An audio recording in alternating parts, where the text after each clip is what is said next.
ഇന്ന് നമ്മൾ ഗ്രോസറി ഷോപ്പിങ്ങിനായിട്ട് സെയിൻസ്ബറിയിലാട്ടോ വന്നിരിക്കുന്നത്.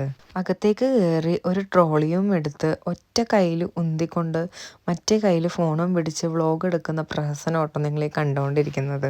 നേരെ അകത്തോട്ട് കയറി റൈറ്റിലോട്ട് തിരിഞ്ഞപ്പോഴാണ് കുറേ സമ്മർ കളക്ഷൻസ് വന്നിരിക്കുന്നത് കണ്ടത്.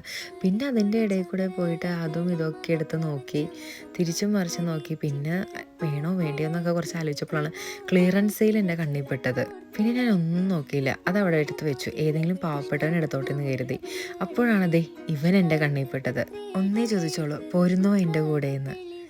അങ്ങനെ ഞാൻ വണ്ടി എടുത്ത് തള്ളി നീക്കിയപ്പോഴാണതേ ഈ പായ എൻ്റെ കണ്ണിൽ പെട്ടത്. സത്യം പറഞ്ഞാൽ എനിക്കൊരു അത്ഭുതമായിട്ടാണ് കേട്ടോ തോന്നിയത്. വേറൊന്നും കൊണ്ടല്ല, UK വന്നിട്ട് ആദ്യമായിട്ടാണ് പായ കാണുന്നത്. സംഭവം കുറച്ച് പയറും പരിപ്പും മേടിക്കാൻ വന്നതാണെങ്കിലും കണ്ടതും കാണാത്തതുമായിട്ടുള്ള കുറച്ച് സാധനങ്ങൾ അധികം മേടിച്ചിട്ടാട്ടോ ഇറങ്ങിയത്.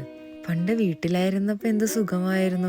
അമ്മ ലിസ്റ്റ് ഇടുന്നു, അച്ഛൻ വണ്ടിക്ക് പോയി സാധനങ്ങളെല്ലാം ചുമന്നുകൊണ്ടും വരുന്നു. പിന്നെ കഴിച്ചു തീർക്കാനായിട്ട് ഞങ്ങൾ 2 മക്കൾ വീട്ടിലുണ്ടായിരുന്നല്ലോ. അച്ഛനും അമ്മയും ഞങ്ങളെ മിസ് ചെയ്യുന്നുണ്ടാവോ എന്തോ. അങ്ങനെ ഓരോന്ന് ആലോചിച്ച് വന്നപ്പോഴാണ് ഈ ടൂണ ഫിഷ് എൻ്റെ കയ്യിൽ പെട്ടത്. ഒന്നും നോക്കിയില്ല, ഒരു Goan style fish fry try ചെയ്യാമെന്ന് ഓർത്ത് അങ്ങോട്ട് എടുത്തു.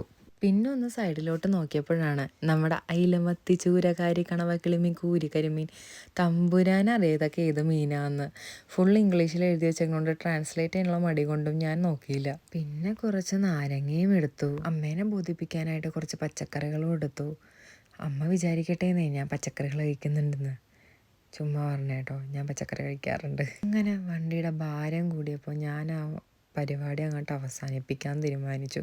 വണ്ടി ദേ U-ടേൺ എടുത്ത് പോകുന്നത് ബില്ലടയ്ക്കാനാട്ടോ. എടുത്ത ഐറ്റംസ് ഓരോന്നായിട്ട് സ്കാൻ ചെയ്യാൻ തുടങ്ങി. ഈ കുപ്പി കണ്ടാരും തെറ്റിദ്ധരിക്കരുത്, ഇത് ആപ്പിൾ ജ്യൂസ് ആട്ടോ. അങ്ങനെ അക്കരെയുള്ളതെല്ലാം ഇക്കരെ എത്തിച്ചിട്ടുണ്ട്. ഇനി നമുക്ക് ബില്ല് പേ ചെയ്യാം. ഒടുവിൽ അവസാനം ബില്ലും പേ ചെയ്ത് അടുത്ത മാസം റിച്ചായിട്ട് വരാമെന്നും പറഞ്ഞ് ഞാൻ അവിടെ നിന്ന് ഇറങ്ങിട്ടോ.